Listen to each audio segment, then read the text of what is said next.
An idea born in unsettled times. We are going forward.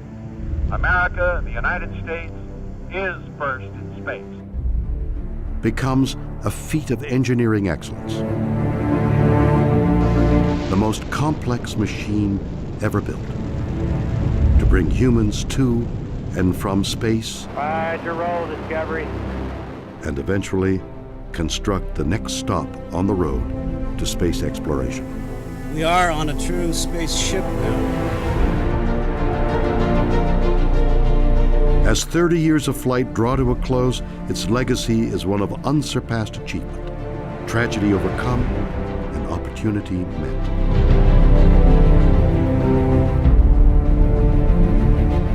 NASA Space Shuttle. Space Shuttle Endeavour is rolling out to Launch Pad 39A at NASA's Kennedy Space Center in Florida. In 24 missions, flown over 20 years, Endeavour has logged more than 103 million miles in space. The last of NASA's shuttles to be built, Endeavour prepares for her final flight, STS-134. I marvel at when I see the space shuttle up close and personal, behind the panels where we have hardware, plumbing, black boxes, electronic devices, and that sort of thing. The workmanship that I see in this is astounding. And that points right at the people that do this. When you integrate all that together, it results in what I think has been a marvelous program with a space shuttle. Well before any shuttle reaches the launch pad, however, a staggering amount of work is required. The parts, plans, and people necessary to make each launch span the entire nation. One single goal is the focus: the safety of the orbiter and her crew. You've got all these people, all these folks that are in their 20s, some of them in their 30s, and they are, no kidding, in charge of some part of the space shuttle, some part of the space station, or some part of the plan. And every one of those people absolutely believes that they are the one that makes the difference on getting those astronauts back down to the ground alive.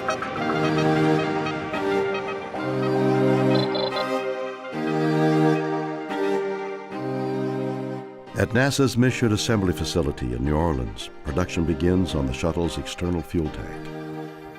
The last of 136 produced here since 1973.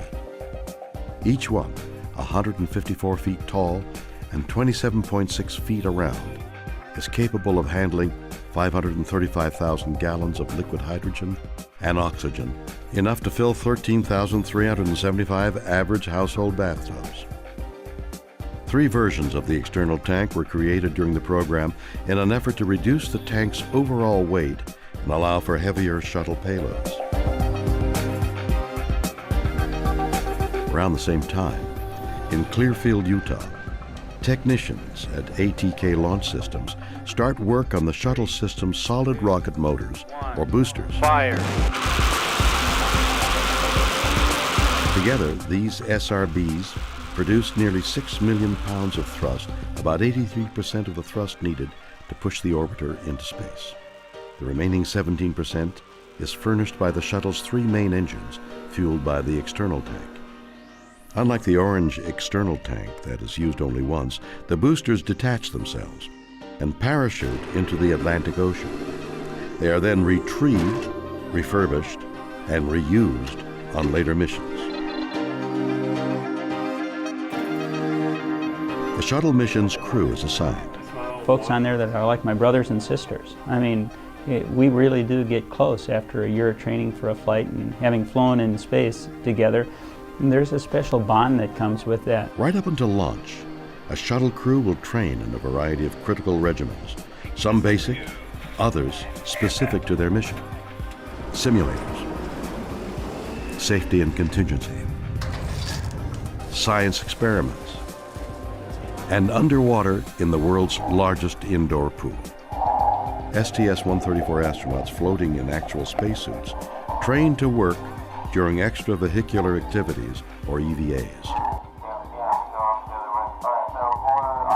The Neutral Buoyancy Lab, or NBL, at NASA's Johnson Space Center in Houston is the best simulation of microgravity on Earth, and ideal for practicing spacewalks. One of the most amazing facilities that we work in is the NBL, the Neutral Buoyancy Lab, and the divers and the guys who help us run the robotic arm are all there to ensure that our spacewalks are flawless.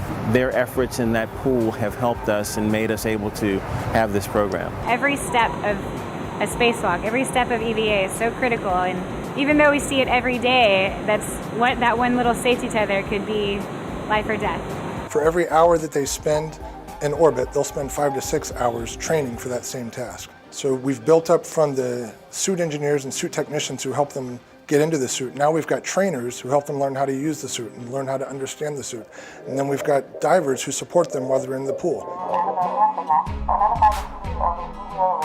The closer they get to actually flying in the suit, the team of people who help them tends to grow. Maybe not exponentially, but it's certainly getting bigger.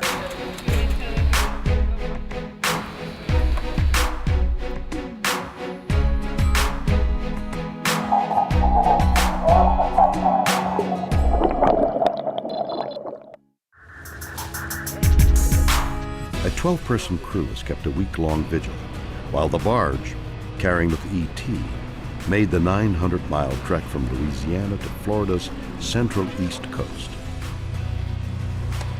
The iconic orange external tank finally arrives at the Kennedy Space Center. 1 month later, the ET is mated to the solid rocket boosters to form the backbone of the stack. Now, all that's missing is the spacecraft itself. When an orbiter returns from a mission, processing for the next flight begins almost immediately. It's a task requiring no less than 650,000 hours of labor. This includes the removal of its 3 liquid fuel engines and their replacement by 3 from a previous mission.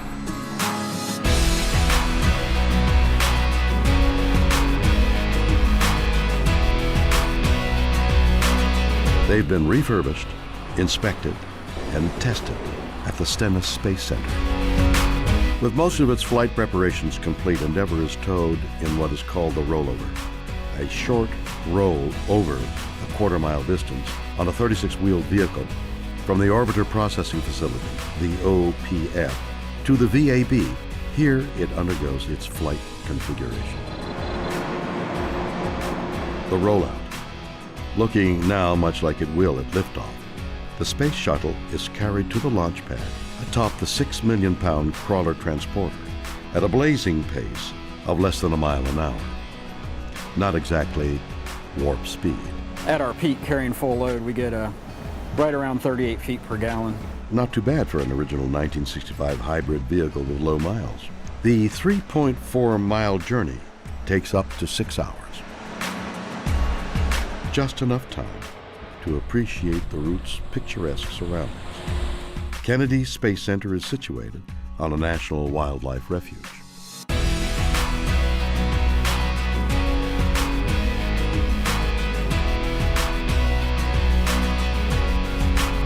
Bald eagles, osprey, and vultures are just a few of the scores of bird species regularly spotted in local skies.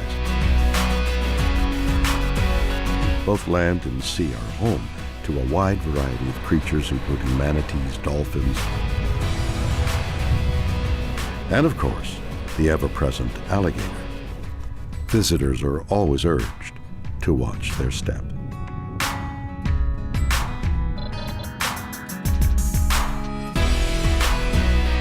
Now on the launch pad, the orbiter is ready to take on its main payload. Testing assures that the multi-ton cargo is secured and safely stowed in the payload bay before the technicians certify the orbiter is ready for launch.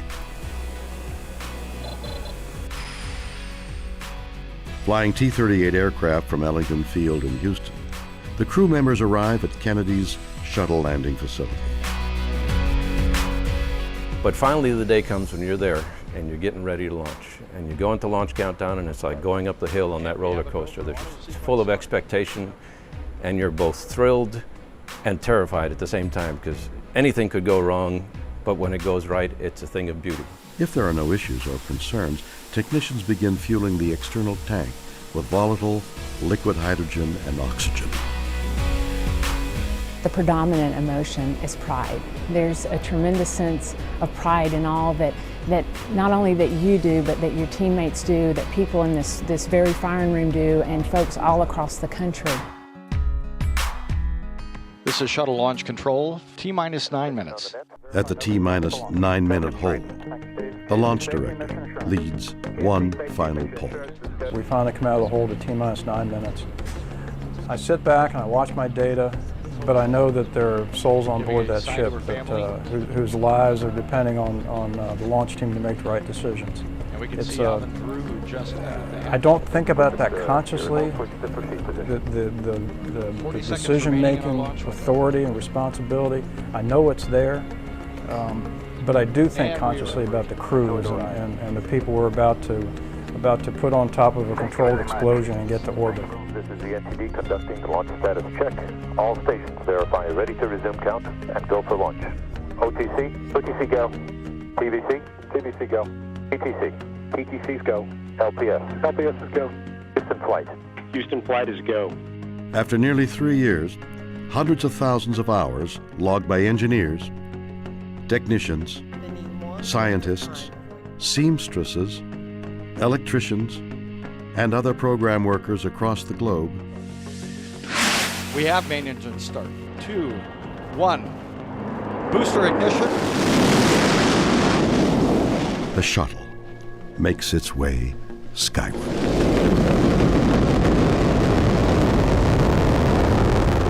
At liftoff, 6.6 million pounds of thrust begin hurtling the vehicle and crew at speeds that'll reach 17,500 miles per hour. The shuttle is like no other machine ever built. For its launch to succeed, more than 1 million parts must move together perfectly.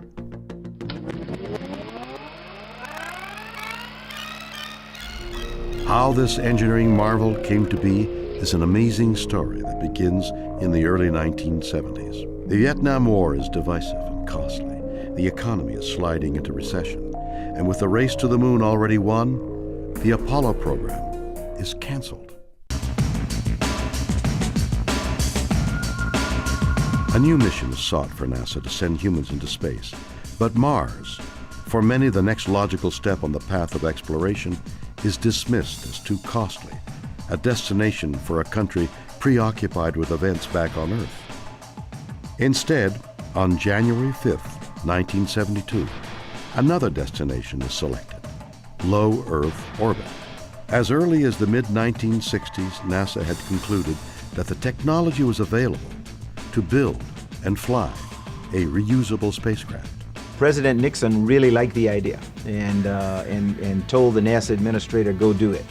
And the NASA administrator got a call from OMB the next morning, someone there, and said, hey, what the president really meant to say was, you're going to get this much money, and so do as best you can with the space transportation system. And our choice, logically, was you have to have a vehicle first, and so that was the birth of the Space Shuttle as the first in the 3-part space transportation system. Many designs were considered. Often, they combined the best features of different concepts. At that time, they were looking at having jet engines on the shuttle for landing and for transporting it across the country. The idea of the lifting bodies was to bring astronauts home to a conventional runway landing. Previously, all of our spacecraft, which were capsules, came down in the ocean. Someone came up with the idea of a vehicle that could land like an airplane. The key thing was to understand aerodynamic stability across the hypersonic, supersonic, subsonic, and landing speed type of environments that a single vehicle has to fly safely. That was the key thing that was learned from those, and you'll see it reflected in the shape of the space shuttle. One was the use of a lifting body, an aircraft with no conventional wings. Only its fuselage would keep the aircraft airborne and guide it safely back to Earth. They were known as the flying bathtubs. For the first test, the M2F1 was towed behind a car, a souped-up Pontiac. Whitey Whitesides drove that Pontiac across the lake bed at about 120 miles per hour, dragging this flying bathtub behind it. As well as groundbreaking, their tests could also prove ground shaking.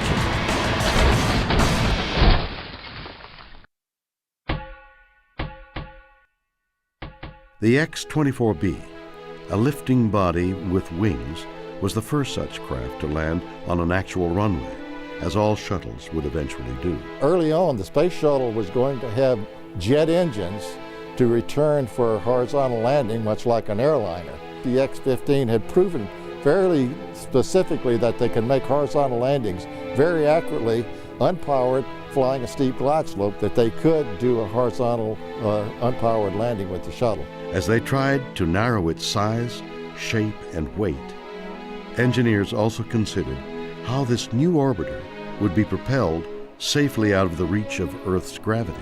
At the Marshall Space Flight Center in Huntsville, home of the rockets that had sent every Mercury, Gemini, and Apollo astronaut into space, All engine running. Liftoff. We have a liftoff. design teams would devise the partially reusable propulsion system that would finally be adopted. The main engines were always something we paid very close attention to. Lots of moving parts, lots of high energy in very tight places, and very cold liquid on one side of a very small wall and very hot on the other side. When that thing finally lit off, for me, it just showed the power of a space shuttle main engine, and then there's 3 on the back of an orbiter, and then there's the 2 solid rocket motors. That was probably the spark that got me so interested in the space shuttle program in general, and what it took to actually get 1 engine to light, much less 3 and 2 boosters to take the shuttle to orbit. As for the orbiter, spiraling costs forced NASA to abandon equipping it with its own jet engines and escape pod. Originally, it was going to be an air-breathing airplane that would fly to space as a rocket and then come back to Earth. The orbital maneuvering system pods that sit on the back now were to be where deployable air-breathing engines would come out, and it would be able to fly from its intended point of landing to another place if the weather were bad or something like that. NASA's new shuttle would essentially glide its way back to Earth. Producing the components of this new space transportation system fell to familiar names in the space industry. Prime contractor Rockwell North American, now Boeing, had built the Apollo Command Service Module. Morton Thiokol, now ATK, would build the solid rocket boosters, and Martin Marietta, now Lockheed Martin, would construct the ET. Responsibility for producing the space shuttle's main engines went to Rocketdyne, now Pratt Whitney. There was a lot of teamwork that was going on. It was bringing people from all across the country, from Kennedy, from Johnson, from Marshall. So many people involved that had to work together. Now, at the beginning, there was a lot of anxiety that we weren't going to work together.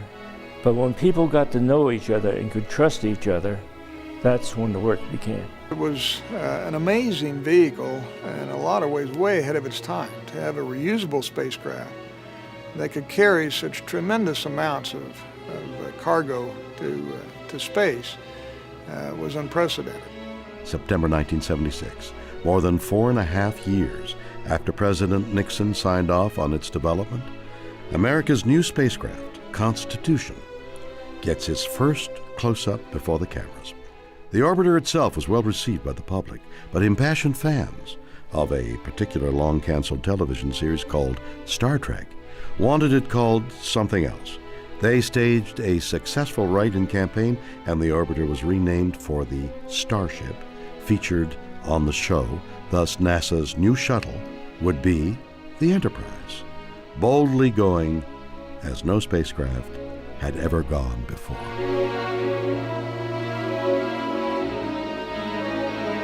Whatever its name, this bird still needed to prove it could fly.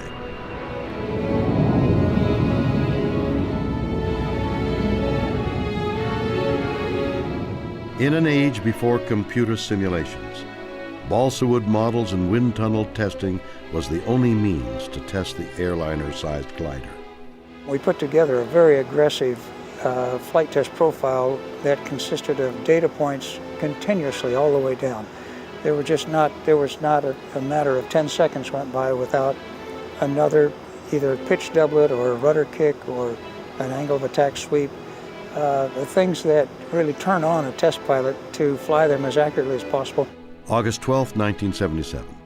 On a crystal clear California morning, high above the Mojave Desert, 2 NASA test pilots ready for Enterprise's first flight. The plan was for Fred Hayes, Jr. and Gordon Fullerton to lift the orbiter off a modified 747, then land on a dry lake bed 15,000 feet below. The thing that we were most concerned about was if we were going to be able to get to a launch speed, if Fitz Fulton was going to be able to put the 747 into a slight dive so that we would have enough lift on the Enterprise to, when we did push the separation button, blow the bolts to lift away from the airplane without hitting Fitz's tail. And of course, both of us were interested in that happening. The pilots on the 747, Fitz Fulton and Tom McMurtry, sit and wait for the command to release and steer their massive aircraft out from under Enterprise. There were still questions about was it going to actually happen as we expected from those simulations and the analysis and everything. There's a very loud thump when the shuttle separates. There was always a question, was the shuttle going to slide back and hit the tail of the 747? But we couldn't see that, but we could, after a few seconds, we could tell it didn't hit us. And so the chase called clear. Once we reached the 240 knots and Fitz called on speed, I think he really pushed some of the sensors he was looking at in order to let us get to there, and we appreciated that. But once we heard Fitz say on speed, I pushed the separation button and we just broke free. We had about 1.5 Gs of lift. Honestly, that was probably the most exciting moment in the approach and landing test, to feel and be there when the shuttle separated from the 747. By all accounts, this first freefall test is a success. 5 weeks later, Enterprise is brought to 22,000 feet for her second freefall test. Pilots Joe Engel and Dick Truly have only 2 minutes to capture flight and maneuvering data before landing the aircraft again without any engines. It was a real team effort, and the challenge was for Dick Truly and I to fly that profile and fly those data points, those maneuvers, as precisely as possible to give them the best data possible. It was a test pilot's dream. A total of 16 taxi, captive, and drop tests confirm the soundness of the craft's design and green-lighted production of the first space-worthy orbiter.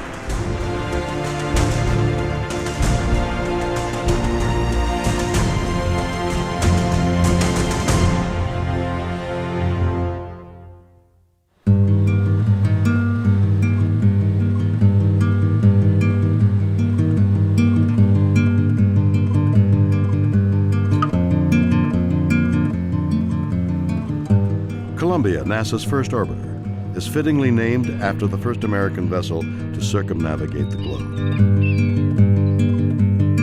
However, Columbia quickly becomes a daunting challenge for NASA. Its complex makeup had engineers struggling constantly to reduce Columbia's weight and simplify construction. Especially frustrating was keeping the orbiter's ceramic tiles attached to its fuselage. More than 25,000 of them fit together to protect Columbia from the searing 3,000-degree heat of re-entry. We were having a lot of problems with the thermal protection system of the tiles. The way we were trying to glue them on, they wouldn't stay on. And we had to come up with a way of making sure that they'd stay on. And we had some really great people that worked that, and that's why it took such a long time. I had hoped it was not going to take that long, since John and I were named as a crew, so we had a lot more time to train than what we'd both initially planned. The requirement was to be able to handle temperatures like 2,500 degrees F that occur on the surface of the TPS, and that's 5 times what your oven is at home that you bake cookies under at max. The other problem is weight, because after all, this is an airplane. So you can't have a metallic system on it that weighs tons. It has to be extremely lightweight. And in fact, the shuttle tiles are about 90% air, and that gives the combination of being able to be temperature resistant and yet at the same time light. Each orbiter has a unique number of protective tiles. Challenger was built with the most, 31,088, while Atlantis has the fewest, a mere 24,177. Over in Palmdale, they had put on their first effort of putting the tiles on to protect the aluminum from the heating they were going to get on reentry. And some of those tiles, when they put them on in the daytime, next morning the tiles were on the hangar floor. And so that was real scary that they could lose some tiles while they were on orbit and really have a problem with the heat coming back on reentry. Columbia had a lot of tiles missing yet, needed quite a bit of work before we could deliver it to the Cape, and we scrounged throughout the city of Lancaster for RTV, which was the material we used to glue the tiles on with. More glue did keep the tiles in place. However, water was literally ripping them apart. It turns out, in the instant we hit rain, the tiles almost exploded. The tiles fabrication process was modified and the problem overcome. Other shuttle design features proved less problematic and more groundbreaking. A computerized digital flight control system, now common in commercial and military aircraft, was developed for the orbiter. In flying the space shuttle, you were so aware that you weren't necessarily talking to the shuttle, you were talking to a computer who in turn was going to talk to the shuttle. Barriers of race and gender were falling everywhere, and America's corps of shuttle astronauts would become more reflective of the nation it served. There's been a lot that the shuttle era has done to bring space flight into the domain of the average person. We know it's not just crew-cut white test pilots anymore. It's essentially the United Nations that flies on the space shuttles. It's people of every description that look very much like the rest of us. The astronaut selection process reflected a changing nation and a changing NASA. At the time, all the astronauts were military test pilots and there were no females, so it was kind of like one of those dreams that you hope will happen someday, but you didn't really think would. The NASA astronaut class of 1978, the largest in the agency's history, came from all walks of American life: physicists, meteorologists, fighter pilots, scientists, and for the first time, women and African Americans. When I came into the astronaut program in '78, there were 3 African Americans that came in at the same time, and it was the first time that NASA had hired African Americans.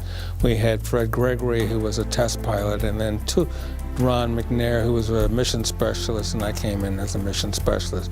So all 3 of us were excited about flying in space, and we all 3 of us recognized that we were really going to open up the envelope for other African Americans to fly in space. While the new class of NASA astronauts trained for subsequent shuttle flights, Columbia was undergoing preparations for the program's maiden voyage, STS-1.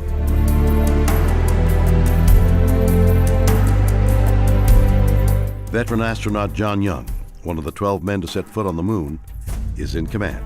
His pilot is first-time flyer Bob Crippen. To be sitting on board up there with my buddy John Young and get to experience the whole thing from ascent and being on orbit to flying re-entry, it was one of the high points of my career.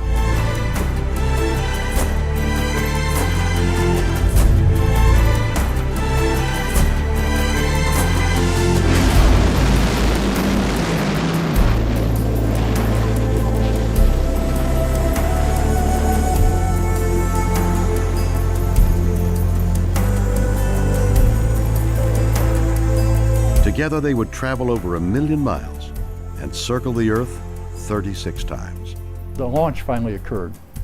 We'd been waiting and postponing, and when it finally lifted off and we knew it was going and achieved orbit, we were all in anxious anticipation for what was going to happen next. Launched like a rocket 2 days earlier, Columbia lands as a glider on the dry lake bed of Edwards Air Force Base in California. Watching out the window, watching the sea and the clouds rush by, it actually gave a sense of speed, more so than when we were up in orbit, being much higher. I think they were all very relieved because there had been some concern because we had lost some tiles initially on the orbit, and they didn't know whether we'd lost any on the bottom or not. Flew down over the San Joaquin Valley. We do a big turnaround to land on the lake bed for that first flight. And I remember when John went into a bank, a big left bank, I looked down at the lake bed, and there's thousands of people out there. And John, look at all those folks, which had come out to see us land. Joe Engel was chased, and hear his voice coming in on final, talking to John Young and Cripp in the airplane that they were right on glide slope, coming in for a landing, and then have that landing, and then have John Young do his Young dance. He was just so elated. It was such a magnificent flying machine to him at that time. The first time I really saw a real shuttle was Columbia, when it was out on the lake bed after the landing, and I'm walking around it. I couldn't believe they sent that big a mass up in the air. People really thought this was all impossible. So what we have done and shown and demonstrated through the shuttle program is we've shown that we can take the impossible and make it possible. Thousands of spectators line up along the landing strip to greet the shuttle and its two-man crew. Anyone who was associated with the program or there just to see the shuttle return, I think felt a lot of pride in our country and our space program. And so those emotions were, finally released, and you said, wow, the flight was done safely. They're back home. The shuttle really does work. It's a great program. It's got a great future ahead of it. Hey, this thing works, and we got it back all in one piece, which is what we wanted to do. While Columbia's return was spectacular, it would renew NASA engineers' worries about the shuttle's thermal protection system. During the post-landing inspection, 148 of the orbiter's tiles were found shattered, and 16 more were missing due to the effects of an overpressure wave. While that and other issues were addressed, the 50-ton Columbia would be placed atop the specially configured 747 and ferried back to Florida and processing for its next mission. It's a massive enterprise. It's over 8 stories tall, sitting on the ground, and you never get over that site. It's really awesome. After the shuttle lands, there's a processing procedure for the shuttle. Post-flighting it, checking the tires, checking the struts, get the correct measurements. And then when the shuttle is ready to mate with the 747, we would tow underneath, and then they would lower the space shuttle down on the supports on top of the aircraft. We would take off. On takeoffs from the extra-long runways of Edwards Air Force Base,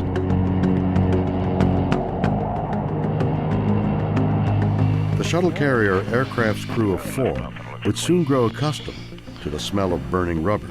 That's the intense heat generated by their plane's spinning tires as they carried 2 massive aircraft at more than 100 miles an hour. The average range of a 747 is about 5,000 miles, but due to its weight, configuration, and special flight requirements, the SCA can travel only 1,000 miles at a time. A full turn in the jet can take several zip codes. 32.5. Switching up, thank you. Cruising at more than 250 miles per hour, the jumbo jet burns 40,000 pounds of fuel per hour. That's 130 pounds per mile, or the length of a football field per gallon. No wonder it has to make several stops before reaching Florida's east coast. We would get a spacecraft back, go over it again, be sure that we could reuse it, repair it where we had to do. It had never been done before. And so I think that's one of the marvelous things about the space shuttle was we found a way to turn this spacecraft around and use it again. Before the end of 1982, Columbia would fly 4 more missions. Liftoff of America's space shuttle, including STS-5, the first with a crew of more than 2 astronauts. Challenger, the second orbiter in the shuttle fleet, made her maiden flight on April 4th, 1983. and liftoff of the orbiter Challenger and the 6th flight of the space shuttle. STS-6 deployed a communications satellite and featured the first spacewalk of the Shuttle era. Just 2 months later, Shuttle Challenger was back in orbit, this time with the first American woman in space. Physicist Dr. Sally Ride was a member of Commander Bob Crippen's STS-7 crew that deployed Canadian and Indonesian satellites during the 6-day mission.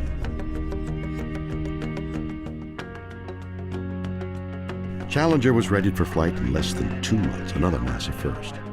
Shuttling the first African American to space, and Air Force combat pilot Guy Bluford. For me, it was an exciting moment because it was something that I had been training for 15 to 16 months, and so I was looking forward to the experience of flying in space. We are in an era of brotherhood. We have liftoff of mission 41D, the first flight of the orbiter Discovery. From 1984 to 86, the newest orbiter Discovery would fly a record 6 missions. And liftoff of mission 51D and the 7-member crew of Discovery. Carrying into space satellites, international astronauts, even a U.S. senator and a congressman. 1 year after Discovery's debut, Atlantis flew her first mission. Liftoff of Atlantis. A new orbiter joins the shuttle fleet and it has cleared the tower. STS-51J. It was also one of 7 classified missions the Space Shuttle would fly for the Department of Defense. By the end of 1985, the Space Shuttle program had completed 23 missions, including 9 that year alone. Each successful flight had the unintended consequence of convincing some that spaceflight, once considered among humankind's most inherently dangerous endeavors, had become routine. That notion would soon be tragically dispelled. Well, I am so excited to be here. Amid much fanfare, Krista McAuliffe, an elementary school instructor from Concord, New Hampshire, had been chosen from among 11,000 applicants to be NASA's first teacher in space.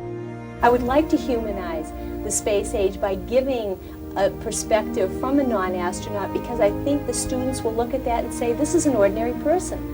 This ordinary person is contributing to history, and if they can make that connection, then they're going to get excited about history, they're going to get excited about the future, they're going to get excited about space. The American public's interest in its space program was renewed by her participation and was eager to see her off. Commanding the flight was Dick Scobie.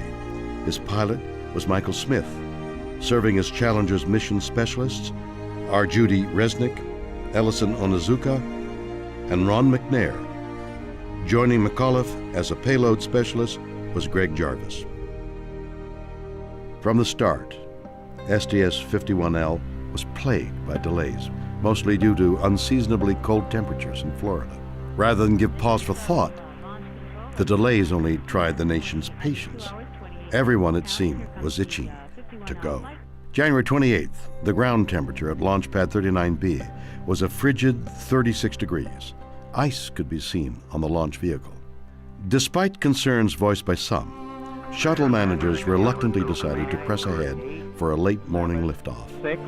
We have main engine start. 4, 3, 2, 1, and liftoff. Liftoff of the 25th Space Shuttle mission, and it has cleared the tower. Challenger, go at throttle up. Challenger, go at throttle up. At 11:39 Eastern, at twice the speed of sound, the Challenger's fuselage breaks apart from the inside out.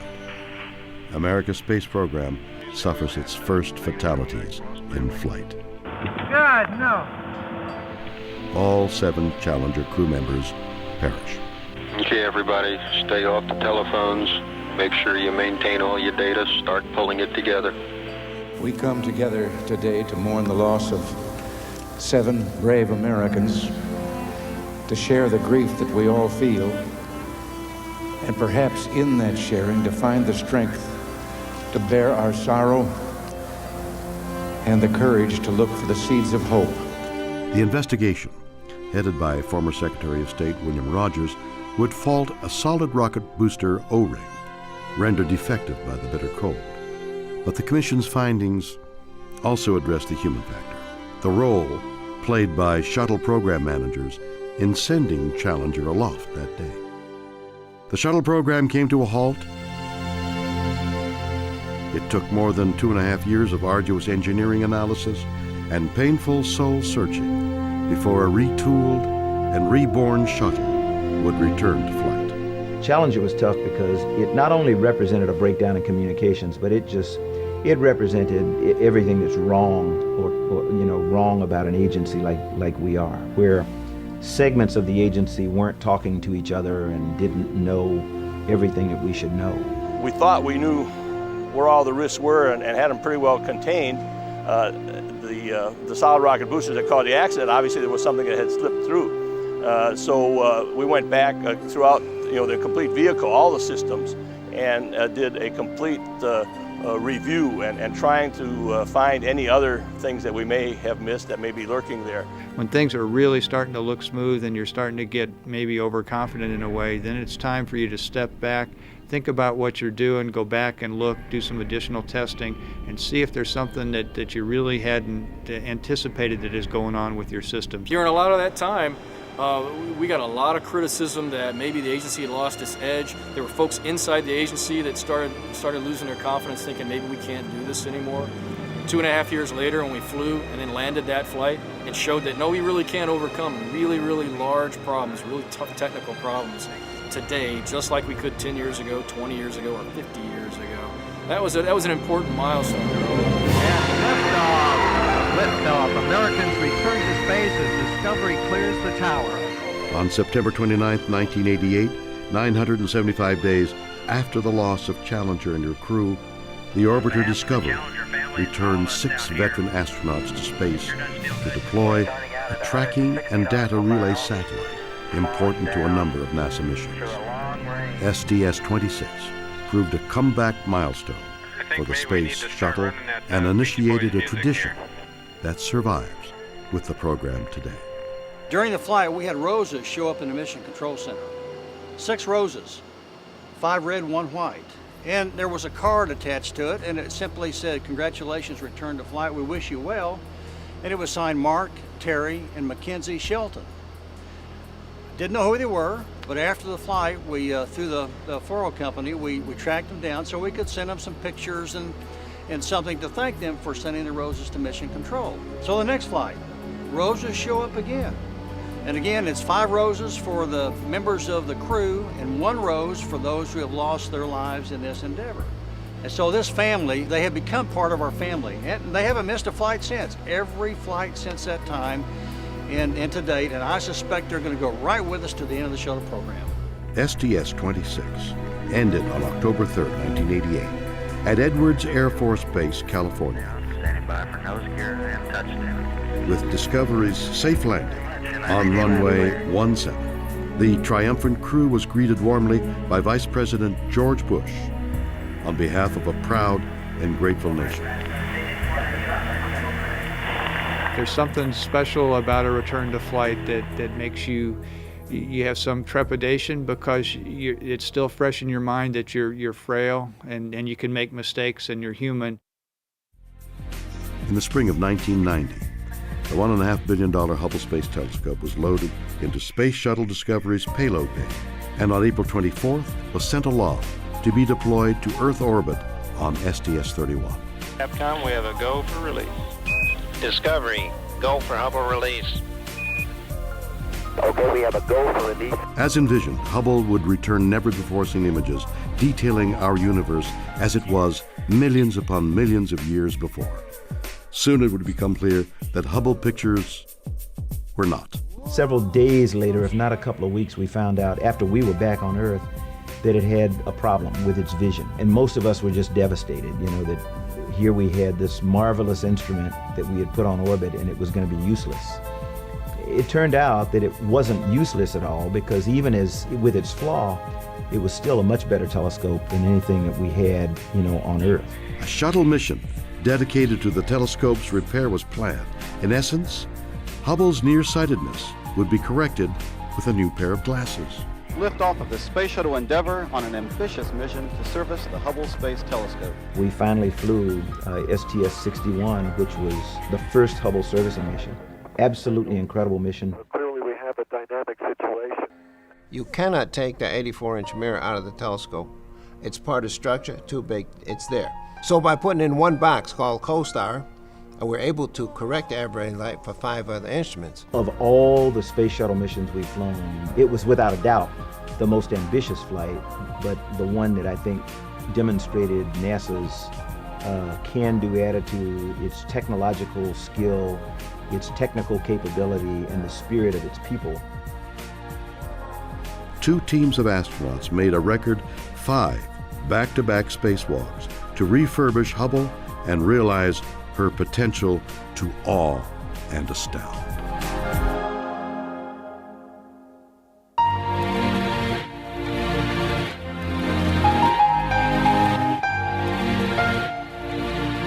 While Hubble's servicing missions were very important, the true gift of a maneuverable shuttle was soon realized in a very different rescue mission.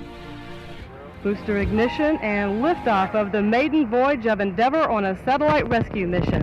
Months earlier, in May of 1992, the 7 astronauts of STS-49 overcame initial setbacks to pluck the $180 million Intelsat 6 communications satellite from an unusable orbit. It was going to be a very simple rendezvous, get close, bring the satellite down close and grapple it with the remote manipulator system. Everything that could go wrong went wrong. We got up there to capture it. The bar, we tapped the satellite with the bar, and the satellite started moving out of control. Get me in. Pitch me over. Into the arm. Watch the end of the arm. That's the singularity again. You're going to have to get out of there. It can be very difficult catching something like a tumbling satellite in space. The slightest touch or mistouch by the astronaut with the equipment, and you can send that satellite tumbling. Yeah, make sure that when you want me to yaw right, you say yaw right. Okay. Any other time right is just right. Yeah, that's what I'm doing. Better move. We're moving. And so it was very touch and go on that mission, actually. Commander Dan Brandenstein and pilot Kevin Chilton are preparing for the upcoming terminal initiate burn. After several days of failed attempts with Endeavour's remote arm, Commander Dan Brandenstein literally tries a new approach. Yeah, real easy, guys, real easy. Don't bring us any closer, Dan. Okay, I'm stopping it.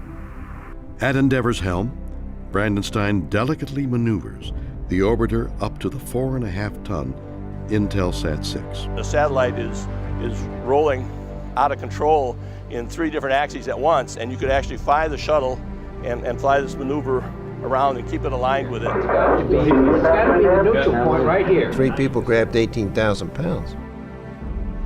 Aware that any miscue could endanger not only the satellite but also the ride home, spacewalkers Pierre Thuot, Tom Akers, and Rick Heeb reach out and secure the satellite by hand.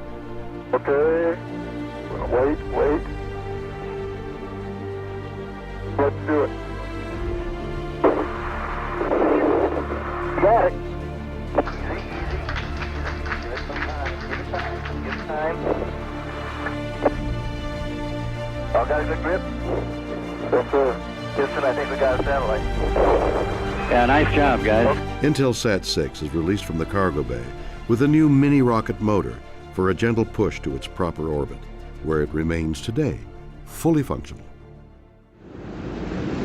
And as the shuttle program matured, so it seemed did relationships between the world's spacefaring nations. On STS-47, the 50th Space Shuttle mission saw the orbiter Endeavour back in space on September 12, 1992. The mission was a cooperative space lab venture between Japan and the United States that brought the first Japanese astronaut into orbit as a member of the 7-person shuttle crew. The Space Shuttle has launched people from different nations around this world that used to feel they could never, ever work together. And it has ushered us from the Cold War to this really cooperative space program that we have with our international partners, including the former Soviet Union. Regardless of what language you speak and love space. And that's pretty cool. We have a lot in common with engineers and scientists around the world, and that's kind of fun to work in a program like this. On February 3rd, 1995, Eileen Collins, the first woman to pilot a shuttle, was at the helm as Discovery gave the U.S. its first up-close look at the Mir space station. Collins flew the shuttle through a series of intricate maneuvers, approaching within 37 feet of the Russian spacecraft, and later performing a fly-around by hand. And liftoff of the Space Shuttle Atlantis on a mission that will herald a new day of international cooperation in space.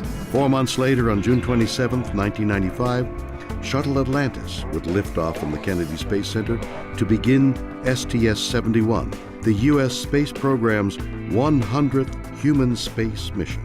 It would take 2 more days before Atlantis caught up with and performed the first shuttle docking with the Mir space station. Houston, Atlantis, we have captured. Orbiting 220 miles above the Earth, a most unique and historic celebration took place. As the Mir space station welcomed its first American guests, cosmonauts and astronauts together broke figurative bread, tortillas and fruit to be exact, in a renewed spirit of cooperation. Together, Shuttle and Mir formed the largest flying spacecraft the world had yet to see.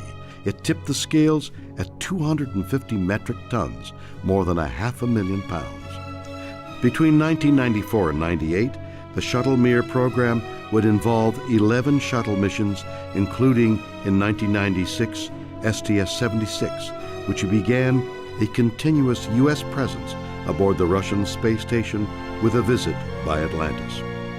Barely fluent in Russian, astronaut Shannon Lucid, a biochemist, embarked upon a mission that would dramatically enhance our understanding of life in space.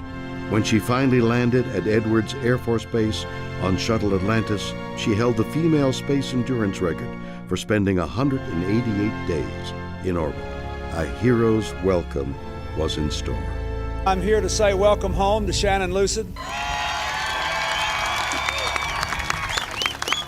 By the time Shuttle Mir ended with STS-91, 7 American astronauts had completed extended stays aboard the Russian space station. Tatiana Mativa, who I became very good friends with, and I remember us sitting in Red Square having dinner together with a full moon, and remembering when I was a child all those parades, those May Day parades with the tanks going by, and here we were sitting there having a nice dinner under the full moon and with a lot of friendship. So it just goes to show how space can unite people, and that's I think one of the biggest benefits. 8 cosmonauts had flown to Mir on the U.S. Shuttle, and NASA astronaut Norm Thagard had become the first American to fly there or anywhere aboard a Soyuz spacecraft.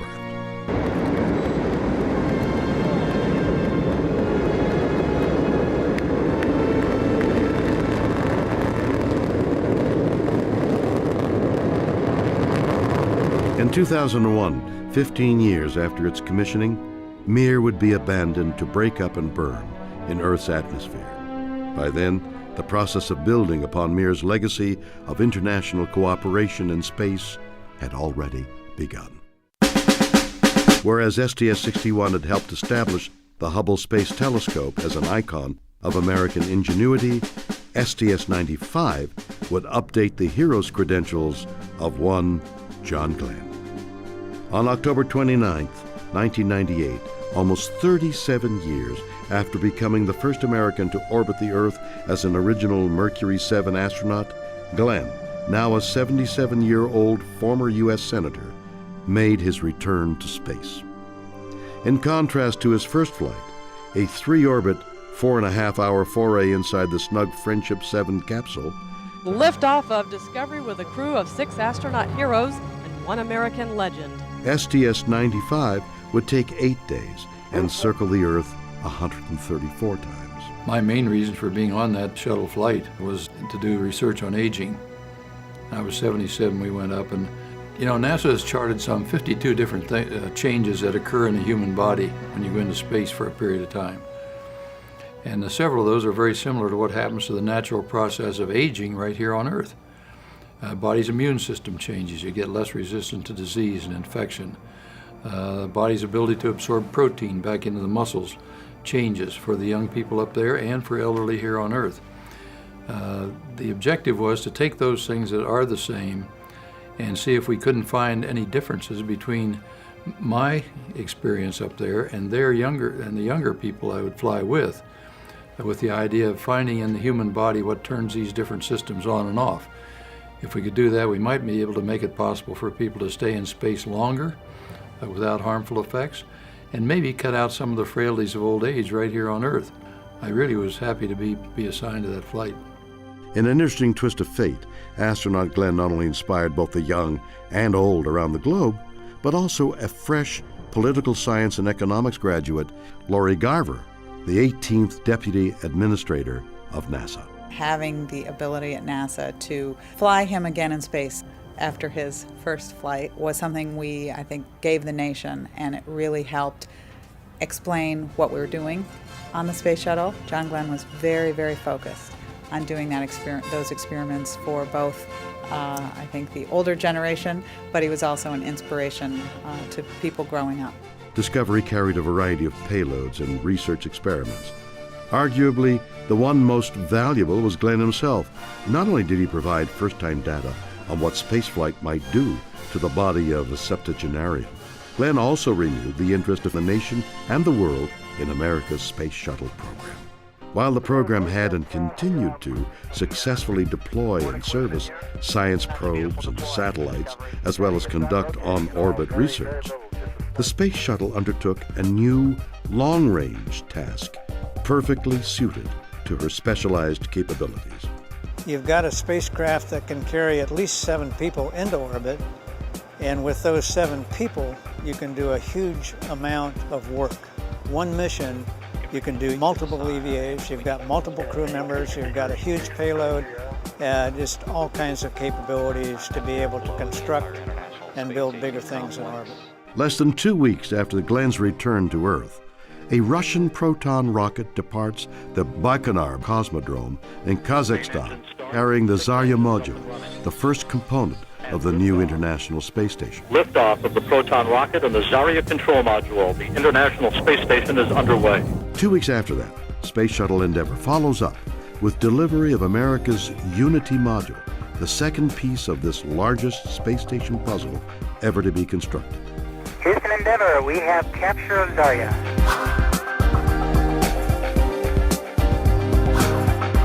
Not until July 2000 will the Russian Zvezda module be added, finally allowing for 2 Russian cosmonauts and their American Expedition 1 commander, Bill Shepard, to journey aboard a Soyuz spacecraft to the International Space Station and begin humankind's continuous extraterrestrial presence. Across the world, people are very, very interested in and delighted by the International Space Station and the science that has taken place there. Since only an orbiter's payload bay could hold the station's largest components, the multi-year, multi-mission building, outfitting, and servicing of the ISS with cargo and crew would become primarily a job for the shuttle. Amid these dynamic station-building missions, one seemingly simple and relatively uncomplicated flight would prove problematic and threaten the very future of America's human spaceflight program.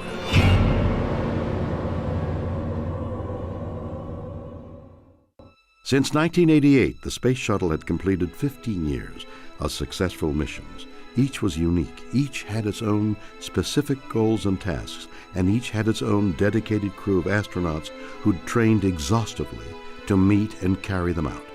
Yet each of those 87 flights did have 2 things in common: a safe launch, liftoff of the Space Shuttle Discovery, and a safe landing. Nose gear touchdown. From the start, STS-107 seemed to be a mission out of sorts. By the time Columbia was finally ready to fly on January 16, 2003, its planned 16-day mission had been delayed no fewer than 18 times. All those delays had ultimately positioned the STS-107 as a sort of black sheep on the Space Shuttle program's launch schedule. Columbia's crew commander Rick Husband, pilot Willie McCool, and mission specialists Michael Anderson, Kalpna Chawla, Dave Brown, Laurel Clark, and Israeli astronaut Ilan Ramon would not go to the International Space Station. Their flight would require nothing more risky than orbiting the Earth. Booster ignition and liftoff of Space Shuttle Columbia with a multitude of national and international space research experiments. 82 seconds after launch, what was later described as a suitcase-sized chunk of frozen foam insulation breaks off Columbia's external tank and strikes the leading edge of the orbiter's left wing. Roger, roll, Columbia. A routine same-day video review of the launch would reveal nothing unusual. However, higher resolution tracking camera film processed overnight and reviewed on flight day 2 by the mission's ascent team showed otherwise. You saw this little thing float toward the leading edge of the wing and like, it was like a snowball hitting something and then just being pulverized. But when you saw it hit, we just winced, because we knew, the vehicle's going 500 miles an hour or better. It was inconceivable in hindsight that you could have that kind of impact at the speed that the vehicle was going and assume that there was no damage. And that's what we allowed ourselves to feel comfortable that we were right and we were dead wrong.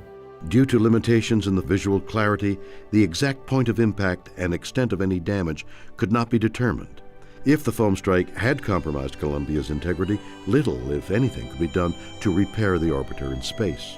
1 week after launch, Mission Control emails the crew informing them of the debris strike.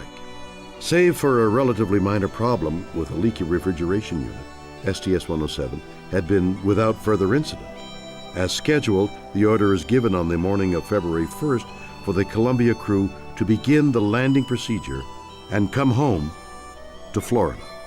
Traveling in excess of 12,000 miles per hour, the orbiter's belly begins to glow red as it descends into Earth's atmosphere. FYI, I've just lost 4 separate temperature transducers on the left side of the vehicle, hydraulic return temperatures.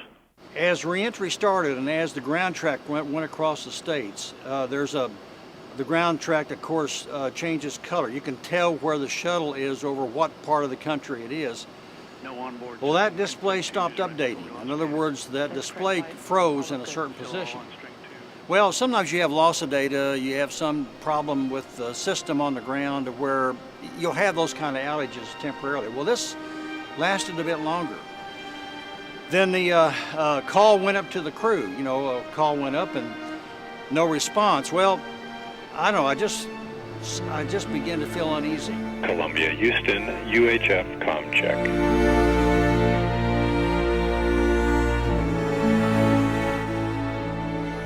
At speeds above Mach 20, the stress becomes too much for the orbiter. We do not have any valid data at this time. The suitcase-sized chunk of foam had indeed punched a bowling ball-sized hole in the leading edge of Columbia's left wing. Within seconds, internal temperatures spike, signaling the cascade of structural disintegration. Only 16 minutes from home, Space Shuttle Columbia breaks apart in the skies over East Texas. All 7 crew members are lost. GC flight. Flight GC, lock the doors. Copy. And at that moment, I knew we lost him.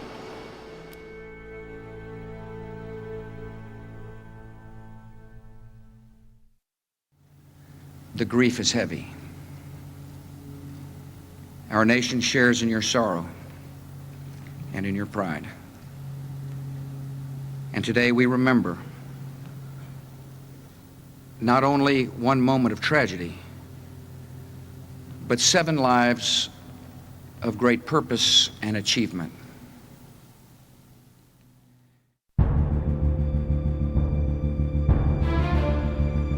Within days, hundreds of professionals from federal and state agencies across the country arrive in East Texas.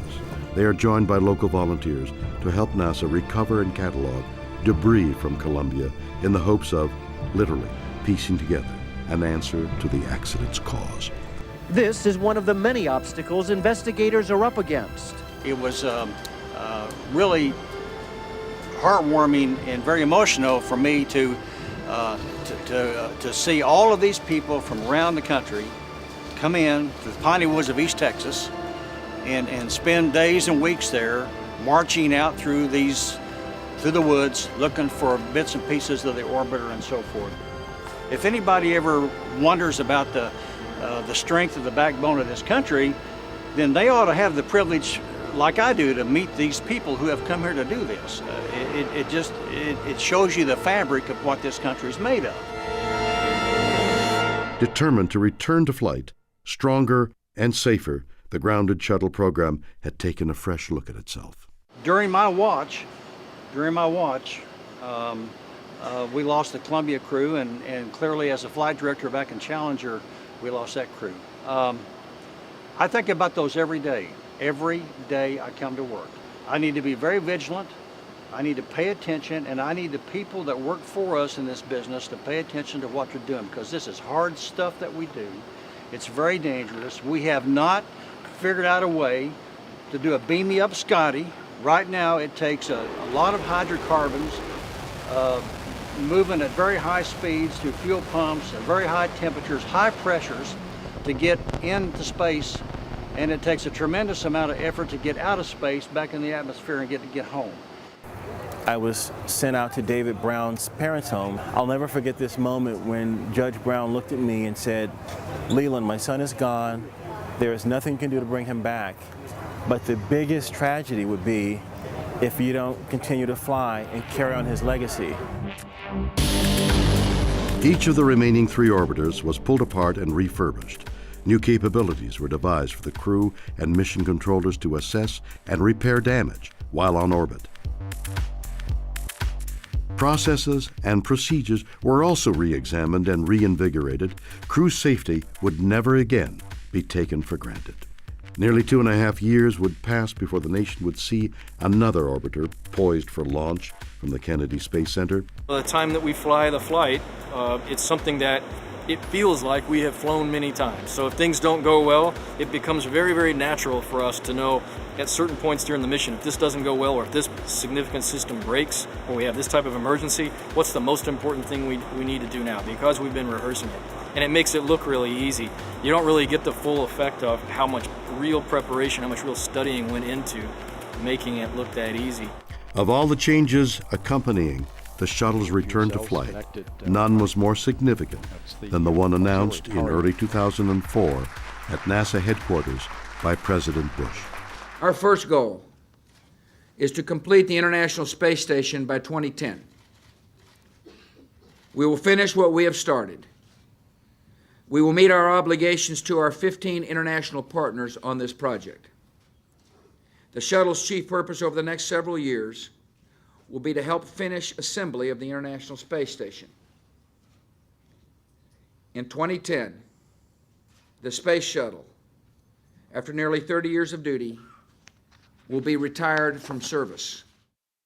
Even though each shuttle was designed to fly 100 missions, the Columbia Accident Investigation Board called the shuttle an aging spacecraft, with the odds of losing another orbiter and crew increasing with each subsequent flight.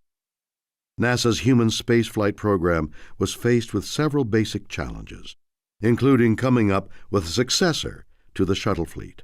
However, with an impending cancellation of the shuttle program looming, shuttle managers recommitted themselves to the paramount task of safely completing the International Space Station. It would become the program's mantra, to be repeated over and over again, not only to the media but also for every worker in the shuttle program. No launch schedule was too tight and no mission too important to be rushed. We ought to treat every flight, in a sense, as a return to flight. This is truly a test program. We go back, we make sure everything is right, we double check, and then we go commit in a flight readiness review that we're actually ready to go fly. On July 26, 2005, Discovery gets the shuttle program flying again. This is shuttle launch control at T-minus 3 hours as our pilot, flight engineer. We're now into the suit-up room.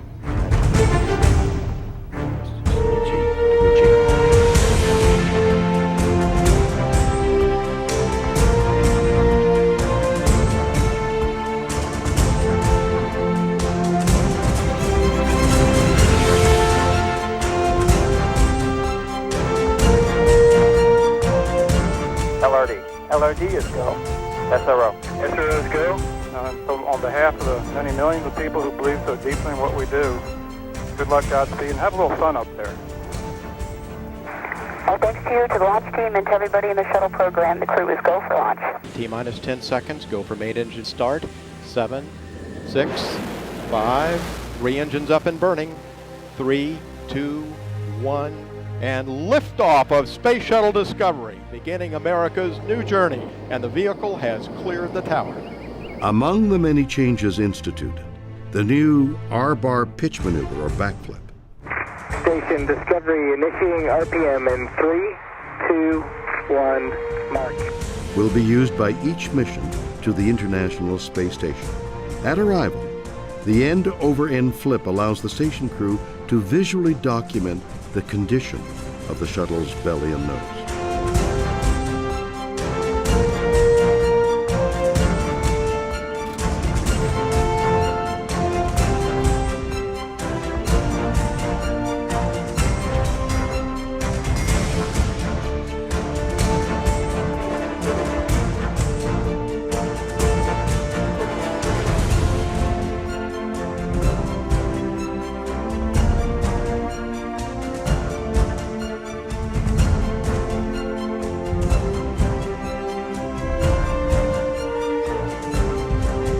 Discovery and the STS-114 crew safely began the final phase of the shuttle program's historic journey with a smooth pre-dawn landing on August 9, 2005 at the Edwards Air Force Base, California. Stevie Ray, Soichi, Andy, Vegas, Charlie, Wendy, and Eileen, welcome home, friends.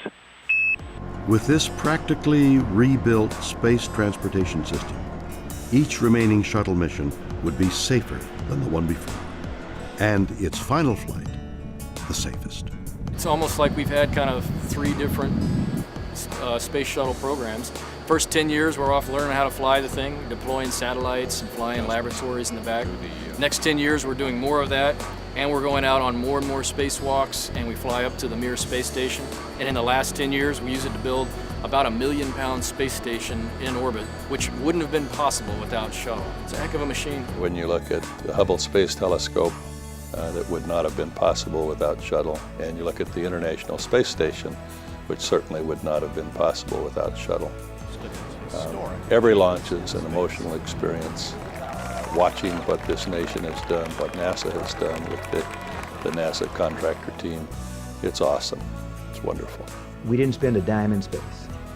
Not one single penny has been spent in space. Every single penny that went into the space shuttle program over its 30-plus years was spent right here on Earth. One, creating jobs, growing our economy, creating technological development of which we never dreamed, advancing science and technology, even advancing the field of aeronautics. It just impresses me what people can do. What people can do. It's a big machine, it's a nice machine, it's a fantastic engineering marvel in my opinion, the whole space shuttle. But what's the real marvel is the people behind it that make it go. Having a space shuttle enabled us to be able to complete our science and do some really great things to advance the area of metallurgy. Without the space shuttle, an experiment like this one could not have been conducted. The shuttle is very important for us to learn and be able to conduct long period experiments. Out of the 50 states, 48 of them have vendors that provide parts or equipment to the space shuttle program. So it's a vast cross-section of America that makes the American space program what it is. Change is inevitable. As much as people don't like change, it's the only thing that's constant in our lives. And we have to change, we have to transition from shuttle to a new future, which we're going to define, which can be even better. A future that allows us to explore beyond our home planet, to seek our destiny, to learn what we couldn't possibly learn if we were stuck in low Earth orbit. And since its return to flight, the shuttle program has been almost singularly focused on completing construction of the space station. I think back of all the challenges and all the things that had to work right, You know, a lot of these interfaces never came together before. All the shuttle flights, the 20-plus shuttle flights that went into assembly, all the Soyuz flights, the Progress flights. To see this station come together in assembly is a true testimony to the international partnership. This is probably the most amazing research facility ever constructed in space, and it's constructed internationally, and it operates every day, 24 hours a day, doing world-class research internationally, and there is no more amazing facility than what we have in orbit. Through and possibly beyond 2020, the ISS will serve as the world's first full-time research laboratory in microgravity. Among zero-G experiments already conducted aboard the station, several have led to promising breakthroughs in the research and treatment of cancer. Many other on-orbit science findings have the potential to significantly improve the quality of life back on Earth. In May 2009, Atlantis and its STS-125 crew took to space not to visit the ISS, but to return to the Hubble Space Telescope for its final servicing mission. On 5 spacewalks, Atlantis astronauts repaired and upgraded the Hubble telescope to significantly improve its capacity to explore the depths of the universe until at least 2014. I think of all the fingerprints that are all over this thing. It's a phenomenal piece of machinery. It's a phenomenal airplane. And it really is an engineering marvel. The Space Shuttle will go down in history as one of the great flying machines that America has produced. The Space Shuttle, you know, at this time was a vehicle for bringing people together from all around the planet and having us work in harmony for the betterment of humankind. We may not have understood when we first built it what all we'd be able to accomplish with it. And after many years, we've realized just how useful it has been. It's been a learning experience on how to operate and live in space. What can you say about the Space Shuttle? It has changed everything. Well, the shuttle, from my perspective, is one of the great things that this nation has done. It was a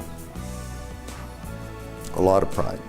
Like I said, it's inspiring to come to work every single day to work on this program. I'd go tomorrow if I had the opportunity. Liftoff of the Challenger from Columbia.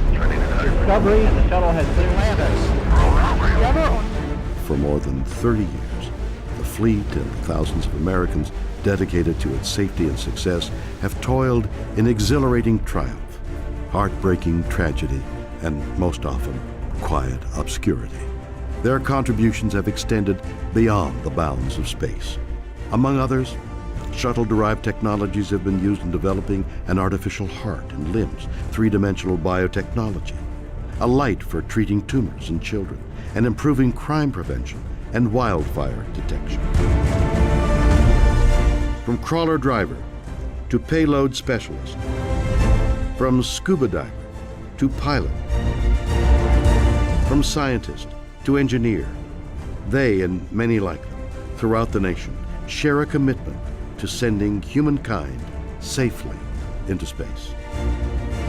That dedication, as much as any other acclaim, will be the legacy of America's Space Shuttle. I think will be remembered in thousands of years, you know, as perhaps the most incredible technological feat of humans of our time. As is the order of life, an ending for the Space Shuttle becomes a beginning for a space-bound successor. Soon, America will again send astronauts into orbit and beyond to do what NASA does best: explore.